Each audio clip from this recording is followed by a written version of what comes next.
ಮಹಾಕುಂಭಮೇಳದಲ್ಲಿ ಮೌನಿ ಅಮಾವಾಸ್ಯೆ ದಿನ ಮೃತಪಟ್ಟಂತಹ ಕರ್ನಾಟಕದ ಬೆಳಗಾವಿ ಮೂಲದ 4 ಭಕ್ತಾದಿಗಳು ಮೃತಪಟ್ಟಿದ್ರು. ಅವರ ಪಾರ್ಥಿವ ಶರೀರ ಈಗಾಗಲೇ ದೆಹಲಿಗೆ ಆಗಮಿಸಿದೆ. ಆ ಒಂದು ಪಾರ್ಥಿವ ಶರೀರದ ಎಲ್ಲ ಜವಾಬ್ದಾರಿಗಳ ಜೊತೆಗೆ ಮತ್ತೊಂದು ಕಡೆಗೆ ದೆಹಲಿಯಿಂದ ಬೆಳಗಾವಿಗೆ ರವಾನೆ ಮಾಡುವಂತಹ ಕೆಲಸಗಳು ಕರ್ನಾಟಕ ಸರ್ಕಾರದ ಕಡೆಯಿಂದ ನಡೀತಾ ಇದೆ. ಜೊತೆಗೆ ಅವೆಲ್ಲ ಭಕ್ತಾದಿಗಳು ಬೆಳಗಾವಿಯರು ಅಂತ ತಿಳಿದು ಅವರ ಕುಟುಂಬಸ್ಥರನ್ನ ಜೊತೆಗೆ ಆ ಮೃತದೇಹಗಳ ಸಂಪೂರ್ಣ ಜವಾಬ್ದಾರಿ ಅದರಲ್ಲೂ ಕೂಡ ಭಾಗಿಯಾಗಬೇಕು ಅಂತ ಬಂದಿರುವಂತಹ ಕಾಂಗ್ರೆಸ್ ಮುಖಂಡ ಮೃಣಾಲ್ ನಮ್ಮ ಜೊತೆ ಇದ್ದಾರೆ. ಮಾತನಾಡ್ಸೋಣ.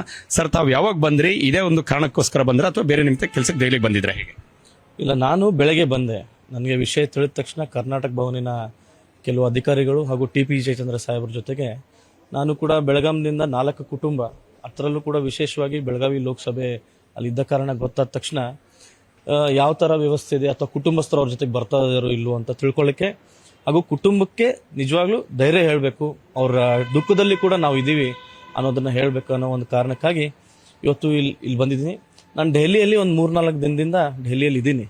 ಯಾಕೆಂದರೆ ಕೆಲವು ಪಕ್ಷದ ವಿಚಾರ ಆಗಿರ್ಬೋದು, ಕೆಲವು ವೈಯಕ್ತಿಕ ಕಾರಣಗಳಿಂದ ಡೆಲ್ಲಿಲಿದ್ದೆ. ಬಟ್ ಇದೇ ಒಂದು ಸಂದರ್ಭ ಗೊತ್ತಾದ ತಕ್ಷಣ ನಾನು ಬೇಗನೆ ಇಲ್ಲಿ ಬಂದು ರವಾನೆ. ಅವರ ಕುಟುಂಬಸ್ಥರುಗಳನ್ನ ಮಾತನಾಡಿಸಿದ್ರ? ಏನ್ ಹೇಳಿದ್ರು? ಅವರಿಗೆ ಅಲ್ಲಿ ಆದಂತಹ ಸಮಸ್ಯೆಗಳ ಬಗ್ಗೆ ತಮ್ಮ ಜೊತೆ ನಾವು ಮಾತನಾಡಿದ್ರೆ ಹೇಗೆ ಸರ್? ಹೌದು, ಕುಟುಂಬಸ್ಥರ ಜೊತೆಗೆ ನಾನು ಮಾತನಾಡಿದೆ. ಅವರು ಇನ್ನೂ ಕೂಡ ಆ ಶಾಕಿಂದ, ಆ ಟ್ರಾಮಾಯಿಂದ ಹೊರಗೆ ಬರಕ್ಕೆ ಅವ್ರಿಗೆ ಆಗ್ತಾ ಇಲ್ಲ. ಯಾಕಂದ್ರೆ ಅವ್ರು ಏನೋ ಒಂದು ಅನ್ಕೊಂಡು ಹೋಗಿದ್ರು, ದೇವರ ಆಶೀರ್ವಾದ ಪಡಿತೀವಿ, ಮಹಾಕುಂಭ ಮೇಳದಲ್ಲಿ ನಾವು ಭಾಗಿಯಾಗ್ತೀವಿ. ಆದರೆ ಅವರು ಕೆಲವು ವಿಷಯಗಳನ್ನ ಹೇಳಿದ್ಮೇಲೆ ನಮಗೂ ಕೂಡ ಬಹಳ ಬೇಜಾರಾಗುತ್ತೆ. ಯಾಕಂದ್ರೆ ನಾವು ಯಾರು ಕೂಡ ಈ ತರ ಎಕ್ಸ್ಪೆಕ್ಟ್ ಮಾಡಿದ್ದಿಲ್ಲ. ಅವಳು ಚಿಕ್ಕ ಹುಡುಗಿ ಇನ್ನೂ ಇಲ್ಲಿದ್ದಾಳೆ. ಅವಳು ಏನಂದ್ರೆ, ಬರೀ ಒಂದು 4 ಪೊಲೀಸರು ಅಲ್ಲಿ ಯಾರಾದ್ರೂ ಇದ್ದಿದ್ರೆ ನಮ್ಮೆಲ್ಲರ ಜೀವನ ಉಳಿತಿತ್ತು.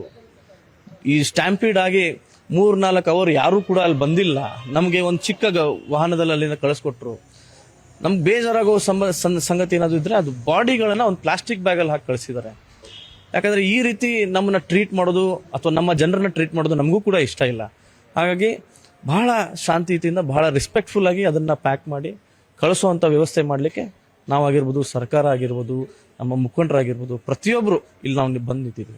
ಅಂದ್ರೆ ಸಹಜವಾಗಿ ಪ್ರಯಾಗ್ರಾಜಲ್ಲಿ ಎಲ್ಲಾ ರೀತಿಯಾದಂತಹ ಕ್ರಮಗಳನ್ನು ಕೈಗೊಳ್ಳಲಾಗಿದೆ ಅಂತ ಸರ್ಕಾರ, ಜಿಲ್ಲಾಡಳಿತ, ಆಯೋಜಕರು ಎಲ್ಲರೂ ಕೂಡ ಹೇಳ್ತಾರೆ. ಅಂದ್ರೆ ಈ ರೀತಿಯ ಘಟನೆಗಳು ಸಂಭವಿಸಿದ ಸಂದರ್ಭದಲ್ಲಿ ಅದರ ಒಂದು ಮುಂಜಾಗ್ರತಾ ಕ್ರಮಗಳ ಜೊತೆಗೆ ಆ ಒಂದು ತಕ್ಷಣಕ್ಕೆ ಅದಕ್ಕೆ ಬೇಕಾದಂತಹ ಪರಿಹಾರ ಕ್ರಮಗಳು, ಚಿಕಿತ್ಸೆ ಇದೆಲ್ಲದರ ಬಗ್ಗೆ ಸ್ಥಳೀಯಲ್ಲಿದ್ದಂತಹ ಸಿಬ್ಬಂದಿಗಳು ವಹಿಸಬೇಕಾಗುತ್ತಲ್ವ? ಹಾಗಾದ್ರೆ ಈ ವಿಷಯನ ನಾನೇನಾದ್ರು ಅಂದ್ರೆ ಅದೊಂದು ಬೇರೆ ರಾಜಕೀಯ ಪ್ರೇರಿತ ಅಂತ ಆಗುತ್ತೆ.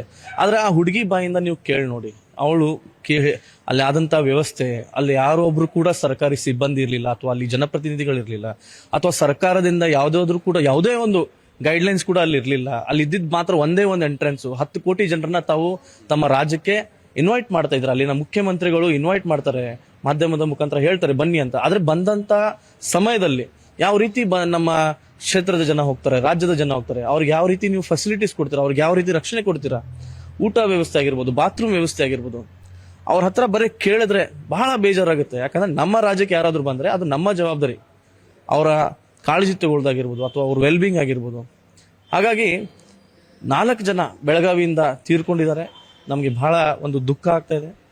ಈ ದುಃಖದ ಸಮಯದಲ್ಲಿ ಆ ಪರಿವಾರದ ಜೊತೆಗೆ ನಾವು ಇದೀವಿ ಅಂತ ನಾನು ಹೇಳಲಿಕ್ಕೆ. ಕ್ಷೇತ್ರದ ಜನ ಹಾಗೂ ರಾಜ್ಯದ ಜನತೆಗೆ ತಾವು ಕೊಡುವಂತಹ ಮೆಸೇಜ್ ಏನು? ಜೊತೆಗೆ ಕರ್ನಾಟಕ ಸರ್ಕಾರ ಎಲ್ಲ ವ್ಯವಸ್ಥೆಗಳನ್ನ ಮಾಡ್ತಾರೆ, ಇದು ಹೇಗೆ ಅನ್ಸುತ್ತೆ ತಮಗೆ? ಇಲ್ಲ, ಕರ್ನಾಟಕ ಸರ್ಕಾರ, ಕರ್ನಾಟಕ ಭವನಿನ ಎಲ್ಲ ಅಧಿಕಾರಿಗಳು, ಟಿ.ಬಿ. ಜಯಚಂದ್ರ ಸಾಹೇಬರು, ಪ್ರತಿಯೊಬ್ಬರು ಕೂಡ ಅವ್ರಿಗೆ ಹ್ಯಾಟ್ಸ್ ಆಫ್ ಹೇಳಲಿಕ್ಕೆ ಬಯಸ್ತೀನಿ.